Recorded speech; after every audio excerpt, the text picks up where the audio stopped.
Et là, normalement, on est bon. Est-ce que vous voyez bien, je pense? Sinon, vous nous dites. Je pense que ça devrait aller. Donc, le tour de table est fait. On va faire aussi un petit point d'actualité avant de rentrer dans le vif du sujet et vous présenter le programme de la matinée. En termes d'actualité, pour rappel, c'est le 15 juin, la deadline pour déposer un dossier à l'AMI Innovation Sociale. Et pour rappel aussi, c'est toujours bien si les porteurs de projets se font connaître des chargés de mission en région de leur département avant de déposer à l'AMI pour qu'on ait des personnes, pardon, des personnes. Alors attendez, comme il y a des personnes en salle d'attente.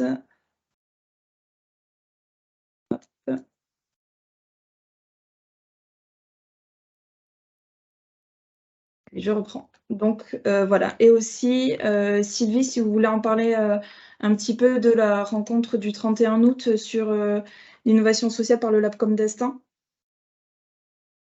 Oui, donc à noter dans les agendas, donc le Labcom Destin officiellement se termine le 31 août et le 30 août, pas le 31 mais le 30 août, on organise donc à Poitiers un forum sur l'innovation sociale. Donc ce sera l'occasion de faire le bilan du Labcom et en même temps, ça sera l'occasion aussi d'inviter des acteurs de l'innovation sociale sur le territoire. Donc pour l'instant, bien sûr, on ne connaît pas encore parfaitement le format. Hein. C'est pour ça, Lola s'est présentée tout à l'heure, Lola Caron, mais donc elle nous accompagne pour l'organisation de ce forum. Donc dès qu'on aura un peu plus d'informations, bien sûr, nous diffuserons le plus largement possible. Donc c'est effectivement, nous allons inviter des acteurs de l'innovation sociale pour partager ce bilan du Labcom et à la fois aussi, c'est comment aller plus loin dans les questionnements et comment aussi on peut accompagner sur le territoire. Voilà, donc à noter le 30 août. Très bien, merci. Merci. Donc, le programme de ce matin, donc on va vous parler ce matin de management de l'innovation sociale. Donc c'est un titre qui peut paraître un peu épais et pas très clair, mais on va vraiment vous accompagner vraiment dans la prise en main de ce sujet-là et vous présenter aussi des outils. C'est toujours l'objectif de ces rencontres des accompagnateurs, c'est de vous outiller pour pouvoir mieux détecter, mieux accompagner les projets d'innovation sociale sur votre territoire. Et pour illustrer ce sujet-là, donc il y a Fabrice Suot du Tricycle Enchanté qui témoignera à partir de 11 h sur leur projet qui a été lauréat de l'AMI Innovation Sociale de plateforme de réemploi des matériaux du BTP. Et bien entendu, avant le témoignage de Fabrice, on fera une petite pause. Et donc, on prévoit une fin des échanges à midi si toutes vos questions auront été, bien entendu, répondues. Donc, pourquoi on a choisi le sujet de l'innovation, du management de l'innovation sociale? C'est souvent parce qu'on se rend compte par nos expériences d'accompagnement et les vôtres aussi, que chez beaucoup d'acteurs de l'ESS, mais aussi dans beaucoup d'acteurs socio-économiques, publics ou privés, il y a un potentiel d'innovation qui est souvent sous-exploité. Sous-exploité parce qu'on va avoir des préjugés sur l'innovation et l'innovation sociale. C'est pas pour moi, ça coûte cher, ça prend du temps. Moi, je suis pas une structure innovante. Et voilà. Et donc aussi beaucoup de préjugés sur pourquoi que l'innovation, ce n'est pas pour moi. Et pourtant, nous, on est persuadés forcément à l'Agence de développement et d'innovation que l'innovation et l'innovation sociale, c'est un sujet qui est accessible à tous, vraiment pour tous, et que le premier frein pour s'engager sur des démarches d'innovation sociale et de l'expérimentation, c'est avant tout une problématique de méthode et de manque d'outils. Donc c'est pour ça qu'on vous propose de parler de management de l'innovation sociale. C'est comment s'engager dans une démarche d'innovation sociale. Comment on devient en fait innovant socialement, ça va vraiment être tout l'objectif de la présentation de ce matin. Mais avant tout, on n'innove pas juste pour innover parce que c'est joli, hein, même si de temps en temps pour les acteurs de notre territoire, nous on explique en tout cas aux entreprises que l'on rencontre qu'il y a trois 3 leviers pour l'innovation sociale. Pour nous, l'innovation sociale, c'est avant tout un levier de mobilisation des salariés, des bénévoles, des bénéficiaires, des parties prenantes, parce que ça crée de la valeur collective, en fait. C'est aussi un levier de différenciation sur un marché, vraiment dans une approche très création de valeur économique.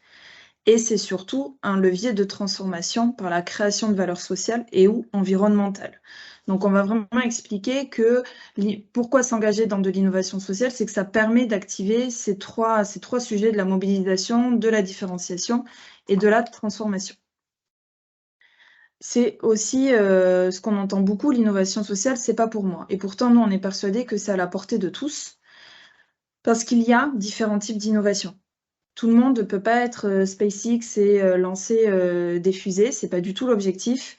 On peut vraiment mener des projets d'innovation et d'innovation sociale qui vont porter sur du produit, sur du service, sur du process, de la méthode.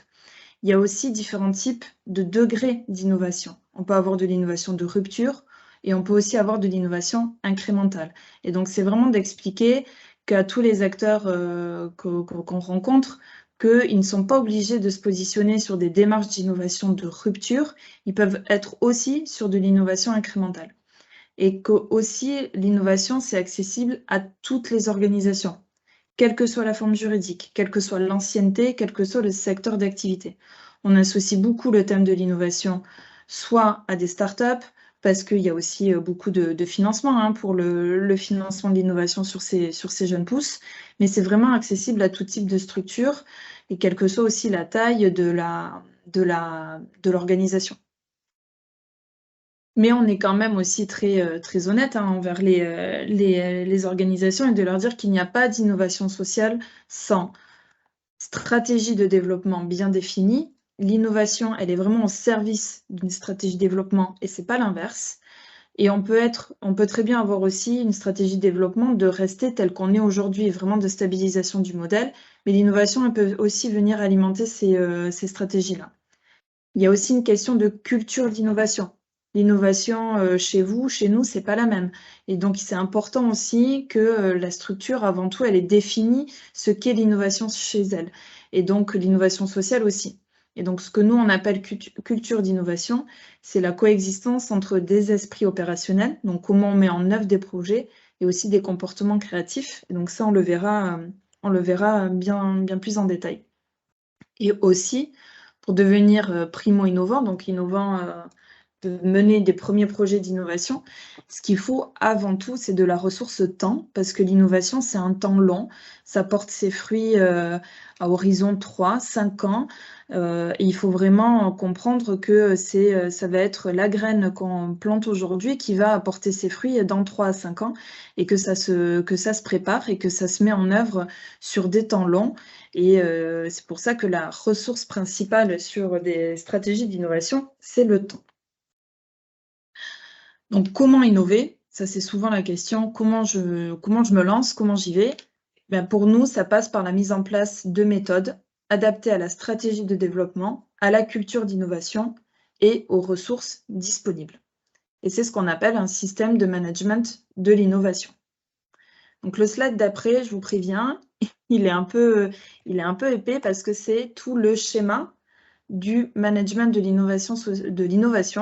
Et donc, nous, on a adapté pour s'adapter à l'innovation sociale et qui est tiré d'une norme qui est la norme 56002 et qui explique qu'un système de management de l'innovation, c'est l'ensemble des actions coordonnées et des décisions prises par une organisation qui permettent l'émergence de projets d'innovation, leur lancement, leur conduite et leur évaluation. Donc la norme, je vous encourage à la lire, elle est super intéressante et ça permet véritablement de voir et d'expliquer tout ce qu'il y a derrière ce système-là et ces blocs-là.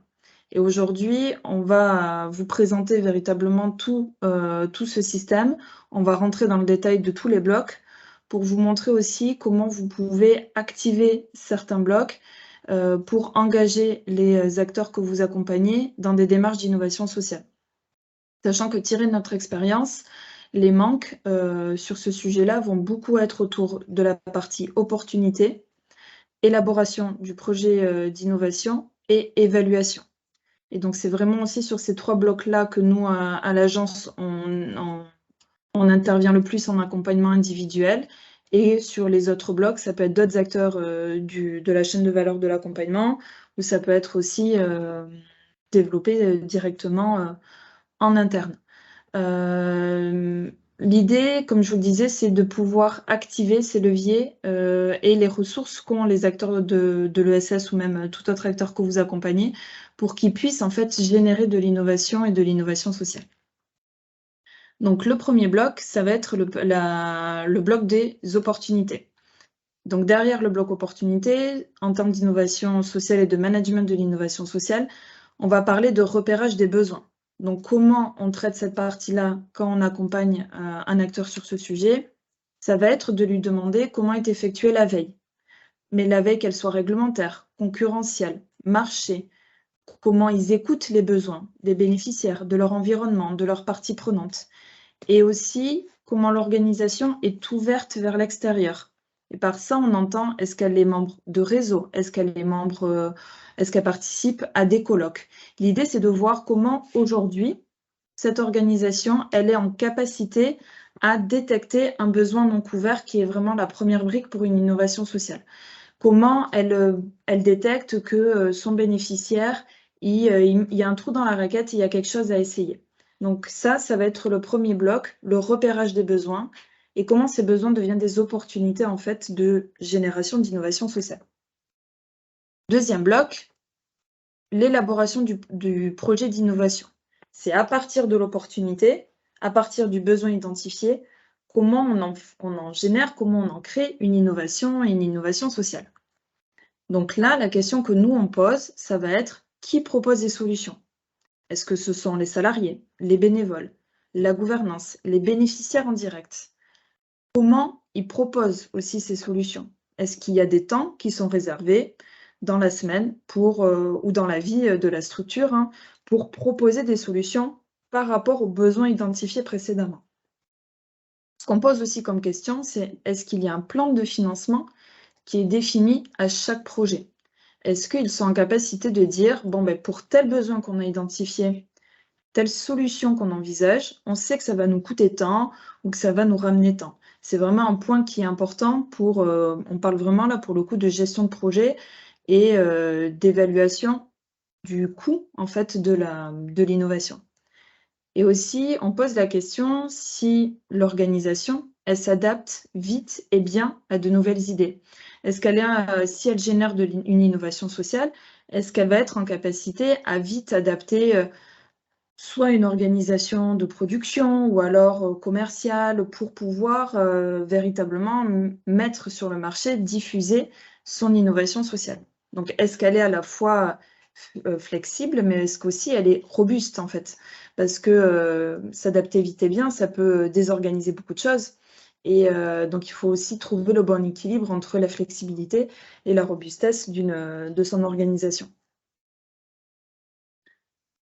Sur le troisième bloc du déploiement de l'innovation, c'est comment on passe du projet, donc vraiment du concept, on a imaginé telle chose, on sait que ça va nous coûter tant, et on passe à l'innovation. Donc c'est-à-dire, quand on passe à l'innovation, ce qu'on entend, c'est qu'elle est diffusée, c'est qu'elle est vendue aussi. Donc on demande à chaque fois s'il y a une stratégie marketing, si elle est définie pour le lancement de l'innovation.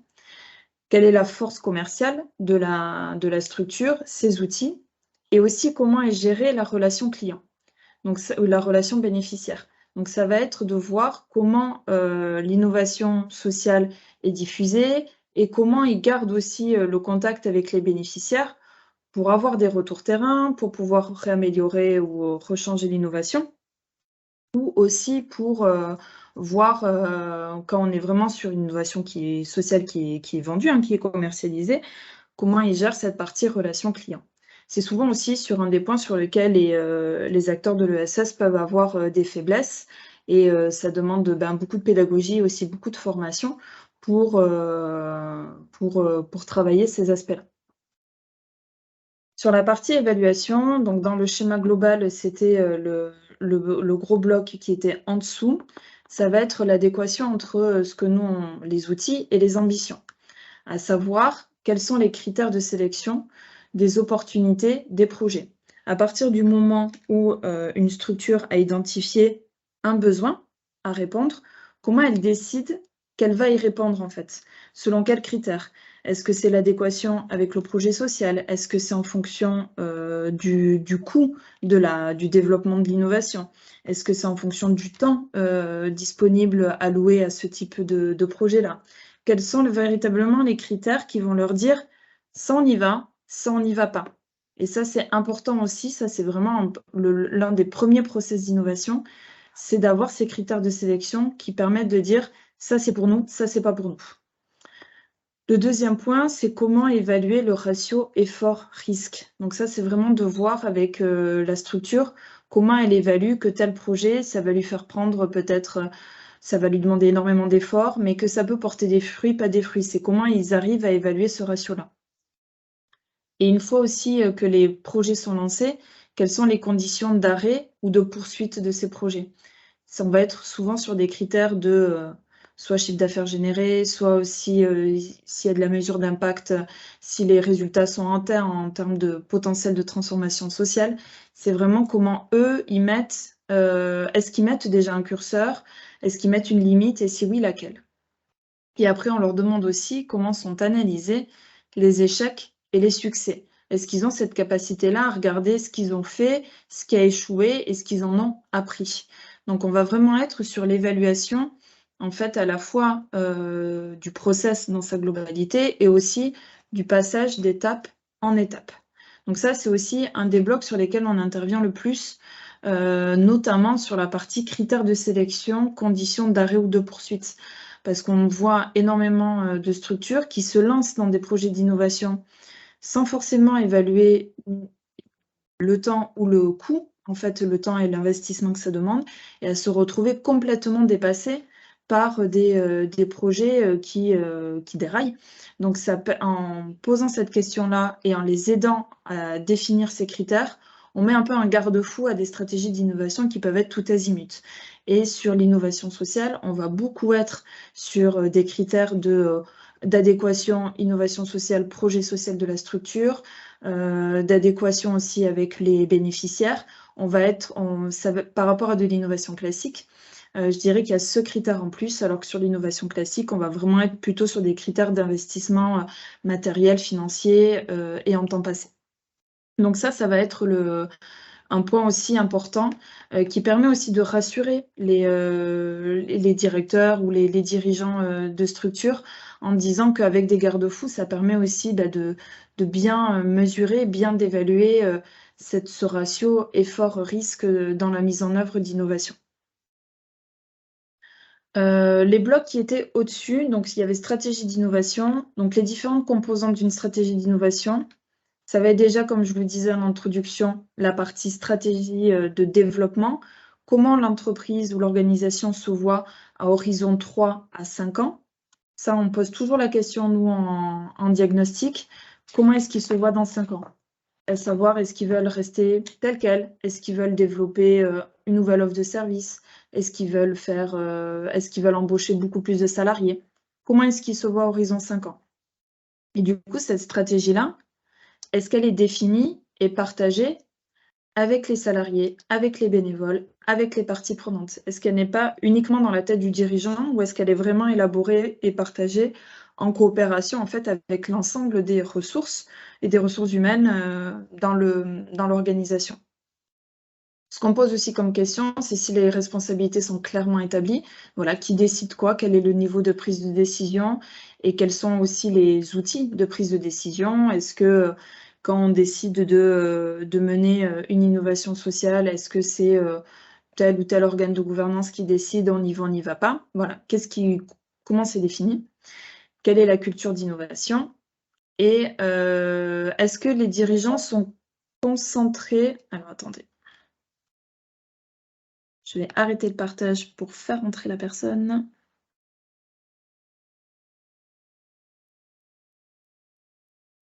Bonjour Marion. Bonjour. Désolée, le retard, je suis désolée. Pas de souci. Je reprends la présentation. Je reviendrai du coup juste en conclusion sur le schéma que je présentais pour que tu puisses raccrocher tout ce que je raconte, et sachant que la rencontre est enregistrée, donc tu pourras récupérer ce qu'on a présenté juste avant. Alors, je reprends. Donc, sur les parties composantes des stratégies d'innovation, c'est est-ce que les dirigeants sont concentrés sur le pilotage de l'organisation? Ça, c'est souvent un point qu'on rencontre où les dirigeants font un peu souvent le pompier hein, sur des situations de difficulté, des situations d'urgence. Et s'ils n'arrivent pas à se concentrer, je dirais à 70% sur du pilotage de l'organisation, c'est difficile de mettre en œuvre des stratégies d'innovation. Parce que ça veut dire que la structure n'est pas assez robuste, en fait, pour pouvoir se lancer dans ces stratégies-là, et que ça va être un des points à travailler. Et ensuite, quel est le pilotage financier de l'organisation qui est mis en place? Est-ce que les finances sont saines ou est-ce qu'il y a des difficultés à valider avant? Ces composantes-là de la stratégie d'innovation, c'est un peu aussi des freins à la mise en œuvre, en fait. Donc, si on se rend compte, et c'est ce que je vous disais, l'innovation, c'est un temps long. Ça arrive que sur certaines structures, le premier point, ça va être d'assainir en fait les finances de l'organisation pour qu'ils soient aussi sécurisés sur cet aspect-là et qu'ils puissent mener de l'innovation.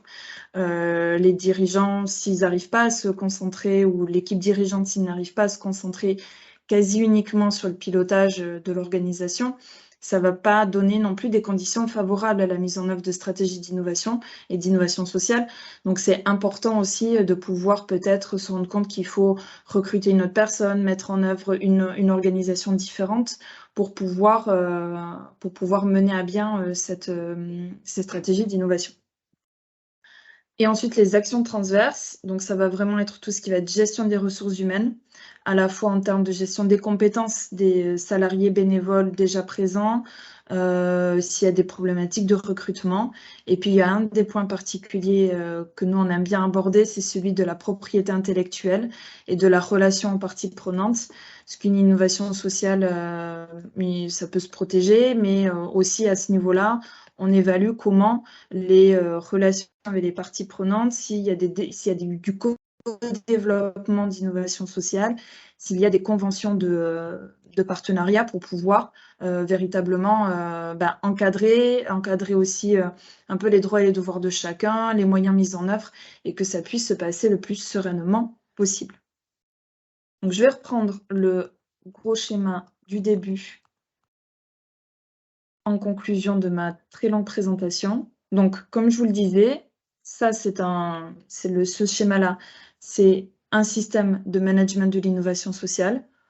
Au début, opportunité, on est sur l'identification du besoin. Comment une structure capte un besoin non couvert ou mal couvert? Comment elle le capte? Par qui? À partir de cette identification de besoin, on passe à l'élaboration du projet d'innovation. Comment, à partir du besoin, elle imagine une solution qui réponde aux besoins. Comment elle décide qu'elle va sur ce besoin ou pas, ça va être aussi sur la partie évaluation. Et une fois que le projet d'innovation est conceptualisé, comment elle déploie cette innovation, comment elle diffuse son innovation sociale, comment elle la met sur le marché, avec quel outil. Et ensuite, pour la partie résultat, ça va être aussi de définir les indicateurs de résultats dès le début aussi, de potentiel de transformation sociale qu'elle souhaite atteindre avec cette innovation sociale. Et sur les autres blocs, l'évaluation, ça va être comment on passe d'un bloc à un autre, selon quels critères, comment on évalue aussi l'ensemble des process mis en place. Et sur les blocs du dessus, la stratégie d'innovation, tout ce qui va faire que l'ensemble est possible, tout ce qui va faire que la structure est assez sereine pour se lancer sur ces nouveaux sujets, que ce soit la partie financière et aussi action transverse, tout ce qui est gestion des ressources humaines. Est-ce que vous avez des questions sur cette très grosse présentation? Je vais couper le partage pour voir s'il y a des mains qui se lèvent. Ça fait beaucoup, mais voilà. Est-ce que... Je vois Marion qui hoche de la tête. En tout cas, merci pour la qualité de la présentation. C'est bien fait. Merci. Est-ce qu'il y a des points à éclaircir? Ça a l'air d'aller. OK. Sur l'autre partie qu'on a, en fait, après, à partir de ce gros schéma-là, nous, on a développé un outil de diagnostic qui permet véritablement aussi de questionner tout ce que je vous ai présenté, de voir sur... et en fait, ce qu'on demande, nous, alors, soit en général, on s'adresse aux dirigeants, soit on s'adresse à l'équipe dirigeante. C'est vraiment lui qui va décider s'il y intègre son coordinateur ou voilà, qui il veut. Son président aussi, ça arrive d'avoir des représentants de la gouvernance. Et en fait, sur chaque bloc, on va leur demander de s'auto-évaluer. On va leur demander si pour eux, c'est à construire, à maintenir, ou alors si c'est satisfaisant, en fait. Et donc, eux, ils s'auto-évaluent et nous, on les évalue aussi. Et ça va être en fait de cette double évaluation qu'on va nous proposer des actions d'accompagnement. Parce qu'en fonction de ce qu'ils font et en fonction de là où ils veulent être dans 5 ans, nous, on va leur dire, par notre expertise, en fait, qu'ils doivent travailler sur tel et tel levier s'ils veulent atteindre leur objectif et leur outil et générer de l'innovation sociale. Et en fait, dès le diagnostic, ça commence déjà au sein des structures à réfléchir, à se dire oui, c'est vrai, sur ça, on n'est pas bon, c'est vrai qu'on aurait peut-être ça à mettre en œuvre. Et ça nous arrive, nous, dans nos accompagnements, de nous arrêter après le diagnostic parce que le dirigeant ou l'équipe, en tout cas, se rend compte qu'elle a d'autres points à travailler avant de se lancer dans l'innovation. On fait beaucoup de préconisations de DLA après diagnostic, des DLA gouvernance, des DLA communication, parce qu'ils se rendent compte que, en fait, tant qu'ils n'auront pas réglé cette question d'avoir une gouvernance adaptée à leur développement, ils ne pourront jamais lancer des innovations et des innovations sociales. Donc, on va vraiment aussi faire des préconisations d'aller sur CAPAM Développement de France Active pour travailler sur la partie financière. Ça permet vraiment aussi de voir au moment du diagnostic, à l'instant T, quels sont un peu les points de faiblesse dans la gestion en fait, de la structure et comment ils peuvent aussi assainir ces aspects-là avant véritablement se lancer dans de l'innovation.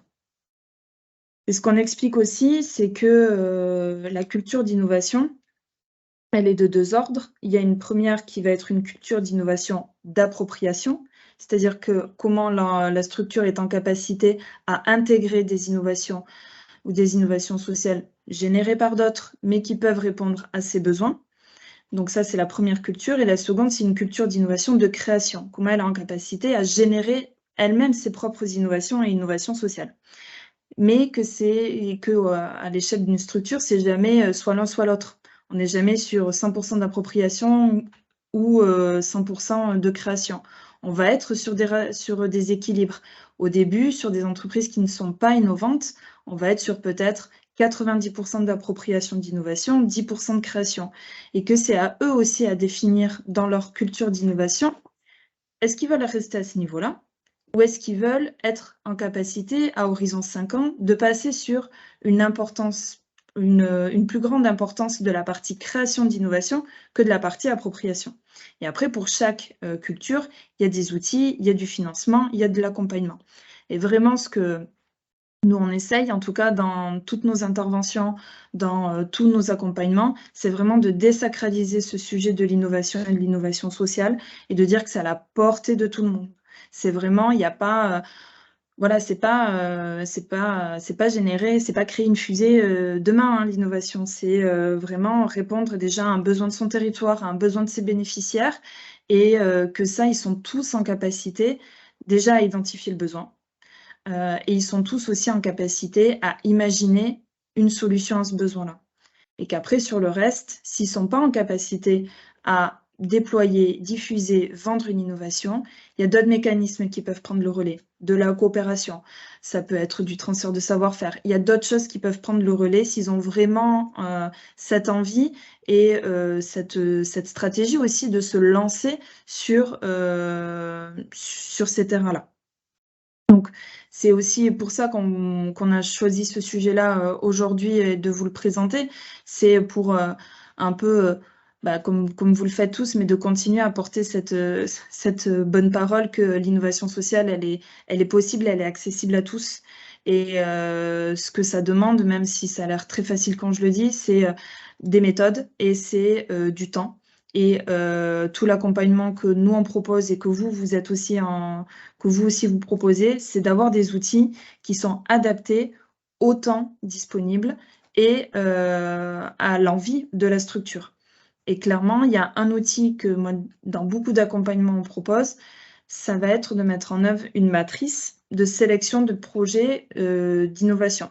On va leur demander quels sont les 2 critères qui leur permettent de dire, OK, ça on y va pas. Et globalement, sur les derniers qu'on a pu faire, en abscisse, on avait la partie projet social et en ordonnée, on avait le temps nécessaire.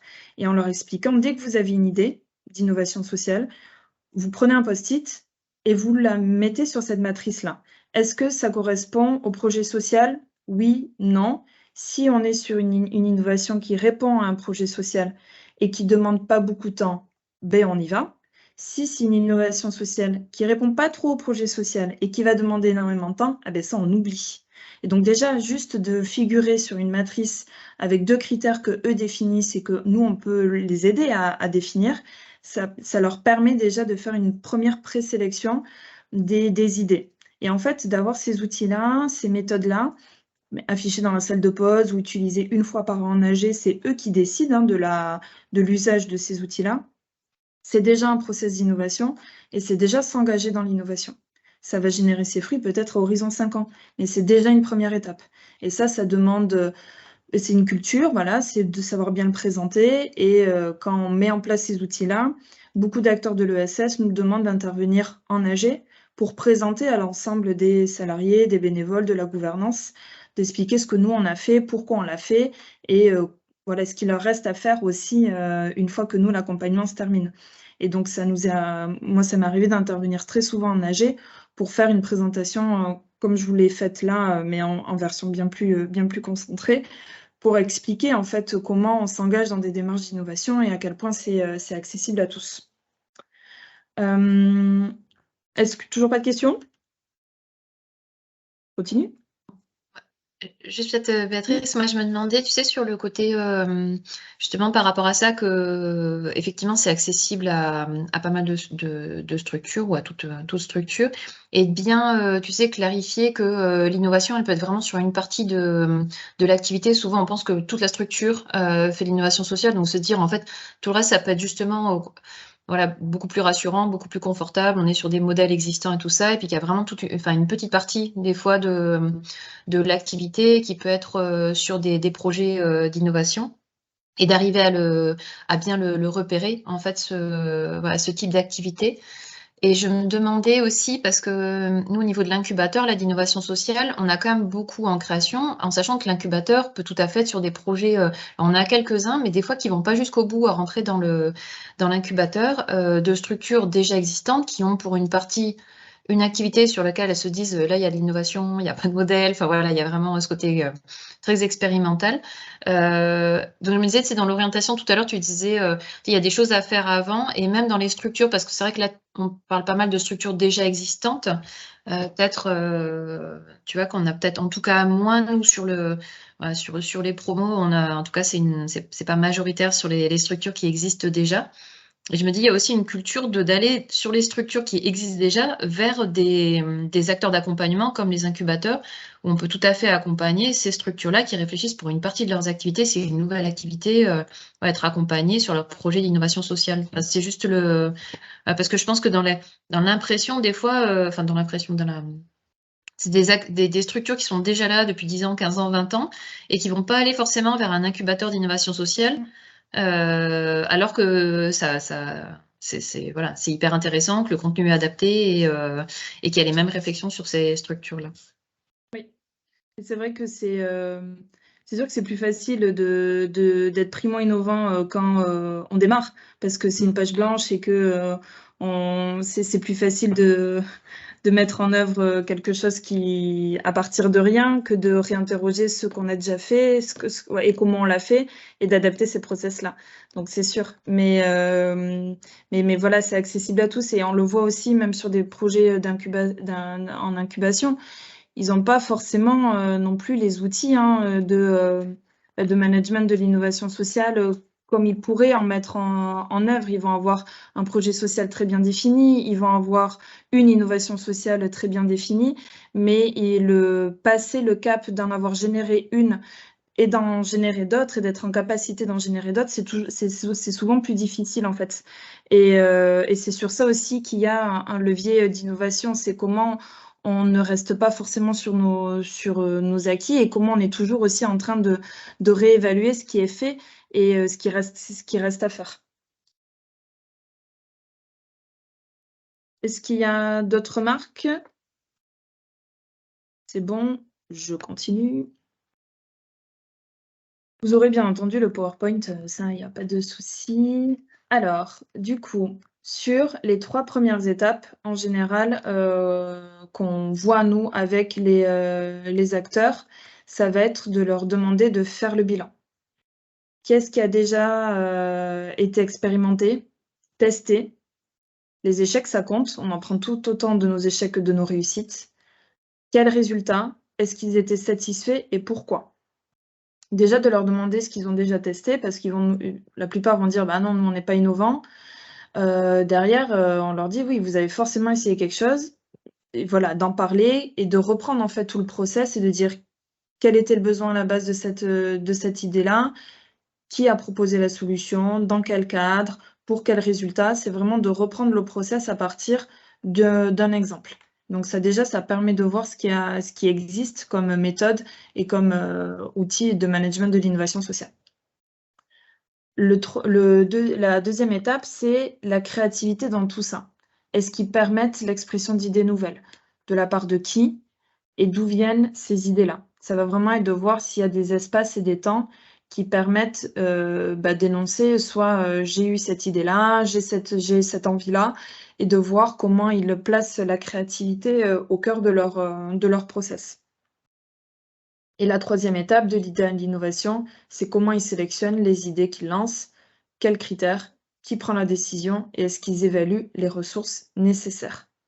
Donc ça va vraiment être les trois blocs de questions de base qu'on peut poser assez facilement et qui vont véritablement permettre de voir d'où on démarre en fait dans le management de l'innovation sociale.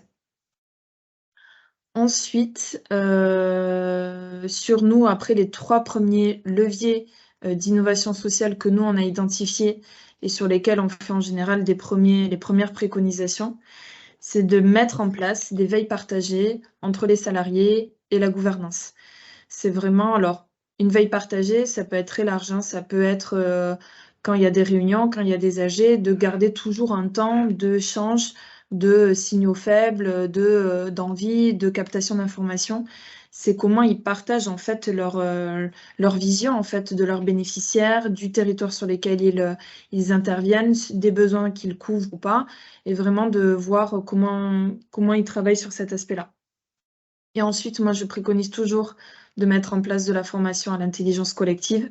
Ça, c'est toujours utile. Ça permet vraiment de recréer ce que je vous disais au tout début de la mobilisation, de la valeur collective, en fait, de voir comment, à partir d'une idée, ils peuvent imaginer des solutions.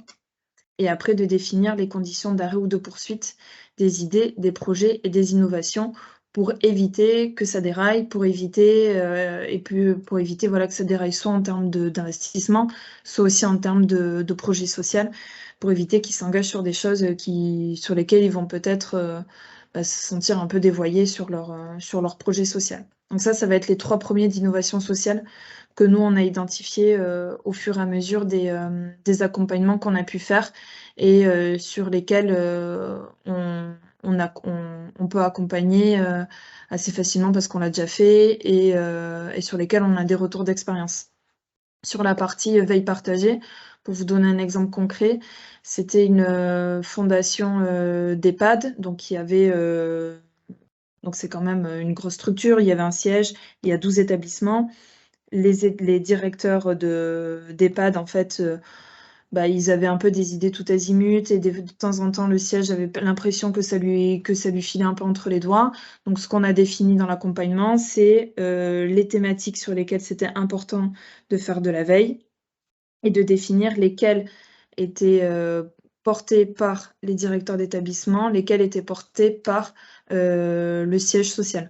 Donc ça permettait, parce que l'objectif en fait qui s'était fixé, c'était qu'à horizon 10 ans, ils soient en capacité d'accueillir en établissement des personnes sans domicile fixe, parce que c'est un besoin très très peu couvert aujourd'hui.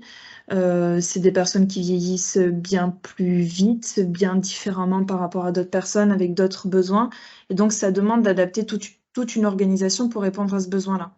Donc, l'objectif, c'était, face à cette envie, de définir que le directeur d'établissement, il allait garder la partie de veille concurrentielle pour voir sur son territoire s'il y avait d'autres établissements qui se lançaient sur le sujet. Le siège, lui, gardait un œil sur tout ce qui était appel à projet de l'ARS pour voir s'il y avait des financements qui s'ouvraient particulièrement sur ça. Et on avait défini comme ça les thématiques et qui prenait quoi. Et ensuite, aussi, le siège avait pris en charge la partie veille sur les compétences nécessaires pour accueillir ces bénéficiaires-là.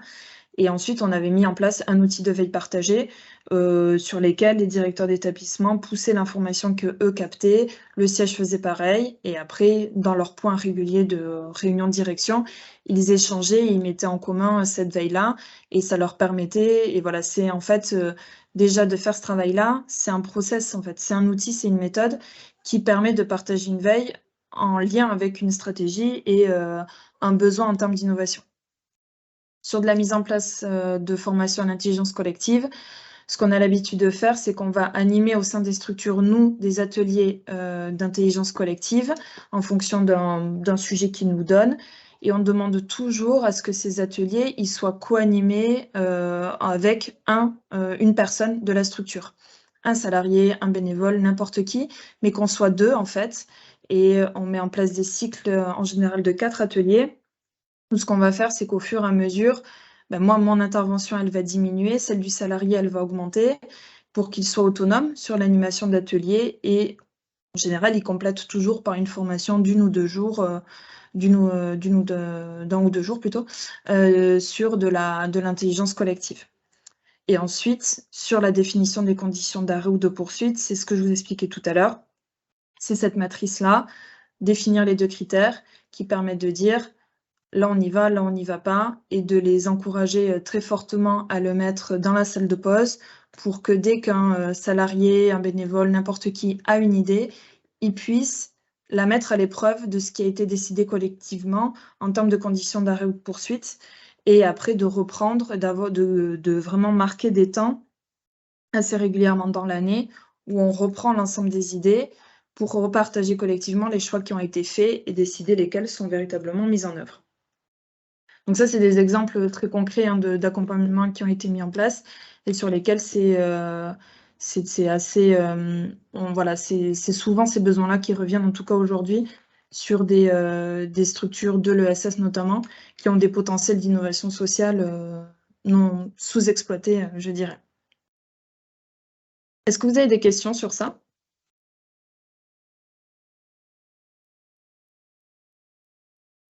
C'est bon? Ça fait beaucoup d'infos, peut-être? On va faire une pause avant d'accueillir Fabrice du Tricycle Enchanté. Je vais voir s'il est disponible un peu plus tôt, parce qu'on finit un peu plus tôt. L'idée aussi, c'est que la prochaine rencontre des accompagnateurs de l'innovation sociale, donc ça va être celle de octobre-décembre, elle porte sur la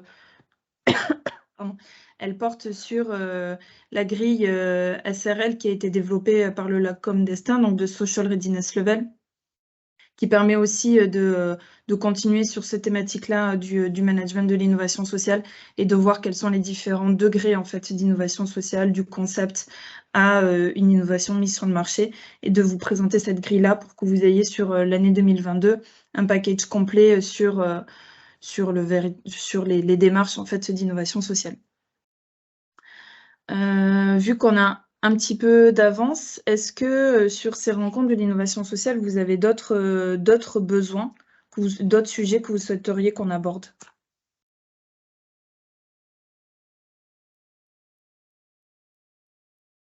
Non. Ok, très bien. Je vous propose qu'on fasse un quart d'heure de pause et on revient à 45 avec le témoignage de Fabrice du tricycle enchanté.